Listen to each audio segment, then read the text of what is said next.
Hello दोस्तों, स्वागत है आप सभी के अपने चैनल आर के एक्सपर्ट क्लासेस में। तो अभी के इस क्लास में मैट्रिक फाइनल बोर्ड परीक्षा 2026 के लिए क्लास 10th का पॉलिटिकल साइंस यानी राजनीति विज्ञान के हम लोग चैप्टर नंबर 1 का ऑब्जेक्टिव क्वेश्चन पढ़ेंगे अभी के इस क्लास में।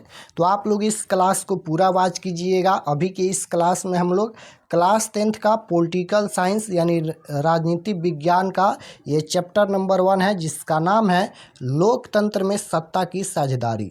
इस चैप्टर में जितने भी महत्वपूर्ण ऑब्जेक्टिव क्वेश्चन है अभी के इस क्लास में हम लोग देखेंगे। तो आप लोग इस क्लास को पूरा वॉच कीजिएगा। ये पॉलिटिकल साइंस का चैप्टर नंबर 1 है। चैप्टर का नाम है लोकतंत्र में सत्ता की साझेदारी। तो आइए पहला नंबर क्वेश्चन देखते हैं। फर्स्ट क्वेश्चन यहीं पर पूछा गया है कि भारत में कहाँ औरतों के लिए आरक्षण की व्यवस्था है। देख सकते हो ये क्वेश्चन कई बार एग्जाम में पूछा गया है।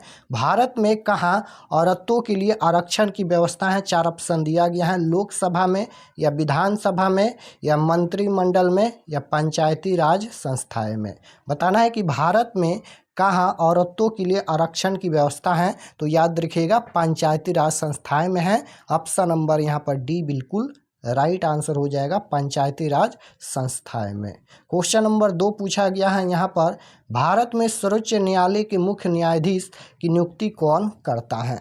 बताना है यहाँ पर कि भारत में सर्वोच्च न्यायालय के मुख्य न्यायाधीश की नियुक्ति कौन करता है। तो आप लोग याद रखिएगा राष्ट्रपति। ऑप्शन नंबर बी बिल्कुल राइट आंसर हो जाएगा क्वेश्चन नंबर 2 का, राष्ट्रपति। क्वेश्चन नंबर 3 की ओर चलते हैं। 3 नंबर क्वेश्चन यहाँ पर पूछा गया है कि भारत में सामाजिक विभाजन है। भारत में सामाजिक विभाजन है। तो राइट आंसर याद रखिएगा भारत में सामाजिक विभाजन है, जटिल हो जाएगा। ऑप्शन नंबर ए बिल्कुल राइट आंसर हो जाएगा। लास्ट में हम बता देंगे कि आप लोग पीडीएफ कैसे डाउनलोड कर सकते हैं इसका। क्वेश्चन नंबर 4 है कि भारत में राष्ट्रीय महिला आयोग अधिनियम कब बना। भारत में राष्ट्रीय महिला आयोग अधिनियम कब बना। तो राइट आंसर आप लोग याद रखिएगा 1990 ईस्वी में।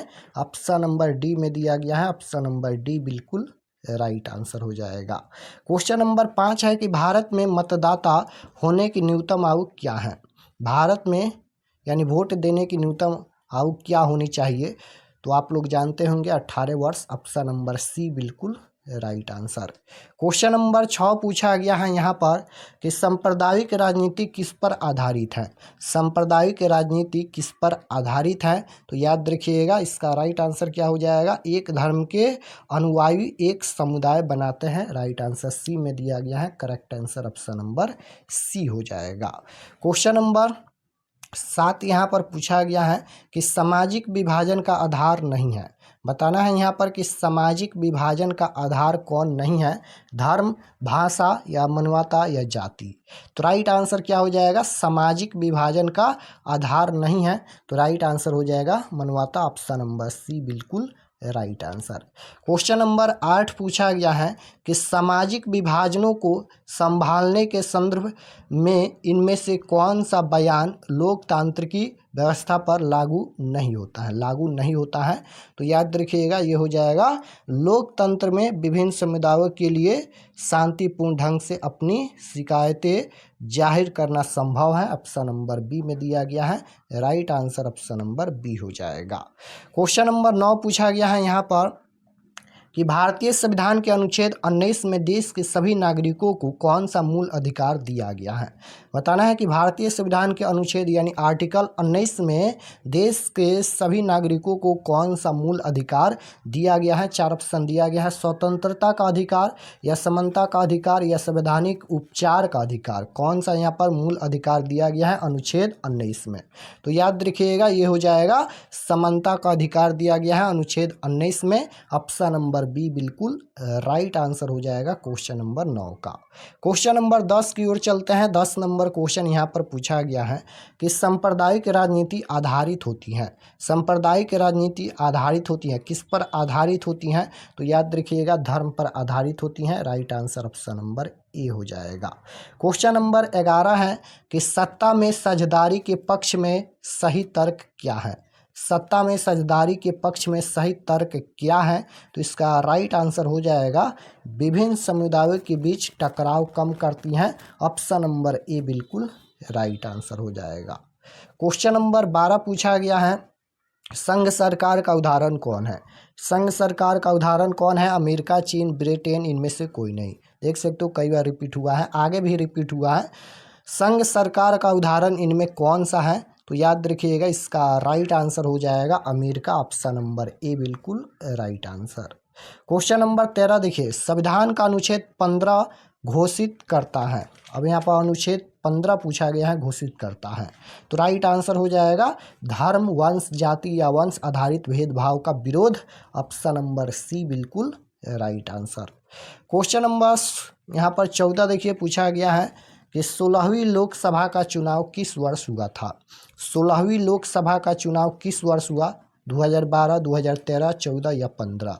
16वीं लोकसभा का चुनाव किस वर्ष हुआ था? तो आप लोग याद रखिएगा कि 16वीं लोकसभा का चुनाव 2014 में हुआ, ऑप्शन नंबर सी बिल्कुल राइट आंसर हो जाएगा। क्वेश्चन नंबर 15 है, निम्नलिखित में कौन केंद्र शासित प्रदेश है? निम्नलिखित में कौन केंद्र शासित प्रदेश है? तो राइट आंसर याद रखिएगा चंडीगढ़, ऑप्शन नंबर सी बिल्कुल करेक्ट आंसर। क्वेश्चन नंबर 16 देखिए, पूछा गया है यहाँ पर, निम्नलिखित व्यक्तियों में कौन जो है वह लोकतंत्र में रंगभेद की विरोधी नहीं थे? तो जेड गुड्डी नहीं थे, ऑप्शन नंबर यहाँ पर डी बिल्कुल राइट आंसर। क्वेश्चन नंबर 17 है, 17 नंबर क्वेश्चन है कि निम्नलिखित में कौन सही कथन है? पूछा गया है कि निम्नलिखित में सही कथन कौन है? तो राइट आंसर क्या हो जाएगा? सही कथन पूछा गया है तो एक लोकतांत्रिक व्यवस्था में एक व्यक्ति की कई पहचान होती है, बिल्कुल सही है, ऑप्शन नंबर ए बिल्कुल राइट आंसर। क्वेश्चन नंबर 18 है, निम्नलिखित में एक गलत बयान कौन सा है? अब यहाँ पर गलत बयान पूछा गया है, तो देखिए इसका करेक्ट आंसर क्या होगा? लोकतंत्र सामाजिक विभेद के आधार पर देश को विखंडित करने में सहायक होता है, ये गलत है, ऑप्शन नंबर ए बिल्कुल राइट आंसर। क्वेश्चन नंबर 19 देखिए, पूछा गया है कि निम्नलिखित में भारत के लिए कौन सा कथन सही है? अब यहाँ पर पूछा गया है कि निम्नलिखित में कौन भारत के लिए कौन सा कथन सही है? तो राइट आंसर हो जाएगा यहाँ धर्मनिरपेक्षता का सिद्धांत है, ऑप्शन नंबर ए बिल्कुल राइट आंसर। क्वेश्चन नंबर 20 पूछा गया है यहाँ पर, निम्नलिखित में कौन सा देश एक सांप्रदायिक राज्य है जहां इस्लाम धर्म को राज्य का आधार माना गया है? तो राइट आंसर इसका हो जाएगा क्वेश्चन नंबर 20 का पाकिस्तान हो जाएगा, option number A. Question number 21 पूछा गया है कि लोकतंत्र एक शासन व्यवस्था है। लोकतंत्र एक शासन व्यवस्था है लोगों का, लोगों के द्वारा तथा लोगों के लिए, यानी right answer option number D हो जाएगा। और वही क्वेश्चन यहाँ पर पूछा गया है 22 नंबर में कि लोकतंत्र जनता का, जनता के द्वारा तथा जनता के लिए शासन है, बिल्कुल सही है।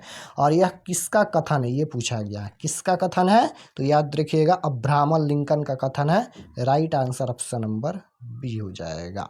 अब्राहम लिंकन का कथन है कि लोकतंत्र जनता का और जनता के द्वारा तथा जनता के लिए शासन है, करेक्ट आंसर बी होगा अब्राहम लिंकन। क्वेश्चन नंबर 23 पूछा गया है कि किस देश को सामाजिक विभेद के कारण विखंडन का सामना करना पड़ा है? तो राइट आंसर हो जाएगा इसका ऑप्शन नंबर ए में दिया गया है युगोस्लाविया को, option number A correct answer. Question number 24 है कि किस देश में तमिलों की समस्या हाल तक बनी हुई थी? तो राइट आंसर क्वेश्चन नंबर 24 का हो जाएगा श्रीलंका में, ऑप्शन नंबर ए। 25 है कि कौन सा आंदोलन लैंगिक समानता पर बल देता है? कौन सा आंदोलन जो है वह लैंगिक समानता पर बल देता है? तो राइट आंसर इसका हो जाएगा नारीवादी आंदोलन, option number B.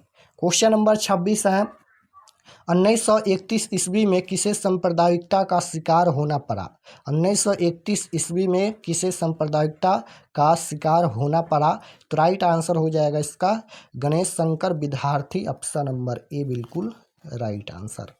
Question number 27 की ओर चलते हैं और 27 नंबर क्वेश्चन यहाँ पर पूछा गया है कि 2011 की जनगणना के अनुसार भारत में कितने प्रतिशत साक्षर हैं? तो राइट आंसर हो जाएगा इसका 2011 की जनगणना के अनुसार पूछा गया है, तो 27 का हो जाएगा 64.6%, ऑप्शन नंबर सी बिल्कुल राइट आंसर। 28 है कि 18 वर्ष की आयु पर स्विट्जरलैंड में महिलाओं को मताधिकार कब प्रदान किया गया? तो राइट आंसर क्या हो जाएगा 28 का 1971 ईस्वी में, ऑप्शन नंबर बी बिल्कुल राइट आंसर। क्वेश्चन नंबर 29 है, कि 15वीं लोकसभा में महिलाओं की कितनी भागीदारी थी। बताना है कि 15वीं लोकसभा में महिलाओं की कितनी भागीदारी थी। तो राइट आंसर याद रखिएगा 10.68%। ऑप्शन नंबर सी बिल्कुल राइट आंसर। 30 नंबर क्वेश्चन है कि 16वीं लोकसभा में महिला सदस्यों की संख्या कितनी है। 16वीं लोकसभा में महिला सदस्यों की संख्या कितनी है। तो राइट आंसर हो जाएगा 65। ऑप्शन नंबर बी बिल्कुल करेक्ट आंसर। क्वेश्चन नंबर 31 है, अंतर्राष्ट्रीय महिला दिवस किस तिथि को मनाया जाता है। अंतर्राष्ट्रीय महिला दिवस किस तिथि को मनाया जाता है। तो याद रखिएगा ये मनाया जाता है किस तिथि को, 8 मार्च को मनाया जाता है महिला दिवस। ऑप्शन नंबर बी बिल्कुल राइट आंसर। क्वेश्चन नंबर 32 है कि असम में बिहारियों पर होने वाले अत्याचार का आधार था। राइट आंसर हो जाएगा इसका क्वेश्चन नंबर 32 का ऑप्शन नंबर डी हो जाएगा क्षेत्रवाद का। क्वेश्चन नंबर 33 है, अधिकारों और अवसरों के मामले में महिलाओं को विशेष प्रश्रय देने वाला व्यक्ति क्या कहलाता है। तो राइट आंसर क्या हो जाएगा क्वेश्चन नंबर 33 का ऑप्शन नंबर सी हो जाएगा नारीवादी। 34 है, वित्तीय राजधानी के रूप में जानी जाती हैं। वित्तीय राजधानी के रूप में कौन जानी जाती है। तो राइट आंसर हो जाएगा इसका option number C Mumbai. Question number 35 है, दलित और महादलित की एक नई पहचान बना है। दलित और महादलित की एक नई पहचान बना है। राइट आंसर हो जाएगा Bihar. Option number C. Mumbai में उत्तर भारतीय हिंदी भाषी लोग जाने जाते हैं। तो राइट आंसर हो जाएगा गरीब भैया।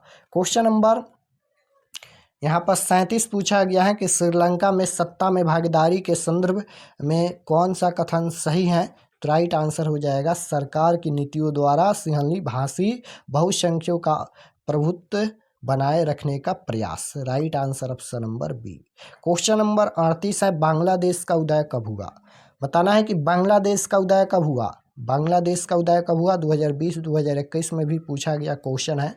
तो बांग्लादेश का उदय कब हुआ। तो याद रखिएगा 1971 में। क्वेश्चन नंबर 39 है, एक आदमी अपना सब कुछ छोड़ सकता है परंतु वह जाति व्यवस्था में अपने विश्वास की तिलांजलि नहीं दे सकता, यह कथन किसका है। तो राइट आंसर हो जाएगा यहाँ पर श्री जगजीवन राम की। क्वेश्चन नंबर 40 है, नस्ल का आधार है। नस्ल का आधार है तो ये हो जाएगा जीव शास्त्र। Option number A. 41 है कि जब हम लैंगिक विभाजन की बात करते हैं तो हमारा अभिप्राय क्या होता है। जब हम लैंगिक विभाजन की बात करते हैं तो हमारा अभिप्राय होता है क्या होता है। तो इसका राइट आंसर याद रखिएगा। देख लेते हैं ऑप्शन में क्या क्या दिया गया है। स्त्री और पुरुष के बीच जैविक अंतर, समाज द्वारा स्त्रियों और पुरुषों को दी गई असमान भूमिकाएं, बालक और बालिकाओं के संख्या अनुपात, लोकतांत्रिक व्यवस्था में महिलाओं को मतदान अधिकार न मिलना। पूछा गया है कि जब हम लैंगिक विभाजन की बात करते हैं तो हमारा अभिप्राय होता है समाज द्वारा स्त्रियों और पुरुषों को दी गई असमान भूमिकाएं। ऑप्शन नंबर बी बिल्कुल राइट आंसर हो जाएगा। तो यहाँ पर हम लोग टोटल 41 क्वेश्चन देखे हैं पॉलिटिकल साइंस का चैप्टर नंबर 1 का। तो आप लोग कमेंट में बताइए कि आपका कितना प्रश्न सही हुआ। और अगर आप लोग चैनल पर नए होंगे तो चैनल को ज़रूर सब्सक्राइब कर लीजिएगा ताकि आने वाले नेक्स्ट क्लास आपके पास ज़रूर पहुँचे। और सभी चैप्टर का हम क्लास कराए हैं, जो भी चैप्टर का उसका प्ले लिस्ट बना दिए हैं, जाकर आप लोग वॉच कर सकते हैं। इसे पिछले चैप्टर हिस्ट्री का और जियोग्राफी का जाकर देख सकते हैं। प्ले लिस्ट हम बना दिए हैं, प्ले लिस्ट में जाइए सभी चैप्टर मिल जाएगा। और इसका PDF आप लोग डाउनलोड कर सकते हैं। डाउनलोड करने के लिए गूगल पर जाना है और गूगल पर सर्च करना है RK एक्सपर्ट क्लासेस। इसी चैनल का नाम आपको गूगल में सर्च करना है RK एक्सपर्ट क्लासेस। तो जैसे ही गूगल पर RK एक्सपर्ट क्लासेस सर्च करेंगे तो आपके सामने फर्स्ट पेज आएगा और उस पर क्लिक कीजिएगा। क्लिक करने के बाद ओपन हो जाएगा और क्लास 10th के सेक्शन में जाकर आप लोग डाउनलोड कर सकते हैं इसका PDF। तो मिलते हैं नेक्स्ट क्लास में, तब तक अपना स्टडी कीजिए। आप सभी को धन्यवाद।